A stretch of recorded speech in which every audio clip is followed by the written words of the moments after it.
Supreme court మరోసారి వీధి కుక్కల బెడతపై తీవ్రంగా స్పందించింది. జంతు ప్రేమికులపై తీవ్ర ప్రశ్నలు సంధించింది.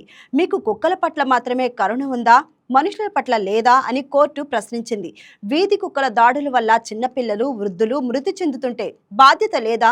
బహిరంగ ప్రదేశాల్లో కుక్కలకు ఆహారం పెడతారా? ఇకపై కుక్క కాటు కేసులు నమోదైతే రాష్ట్ర ప్రభుత్వంతో పాటు బహిరంగ ప్రదేశాల్లో కుక్కలకు ఆహారం ఇచ్చేవారు కూడా బాధ్యత వహించాల్సిందే అని సుప్రీంకోర్టు చివాట్లు పెట్టింది. బహిరంగ ప్రదేశాల్లో కుక్కలకు ఆహారం పెట్టేవారిని, వాటికి మద్దతిచ్చే సంస్థలను జవాబుదారీగా ఎందుకు ఉంచకూడదని న్యాయస్థానం ప్రశ్నించింది.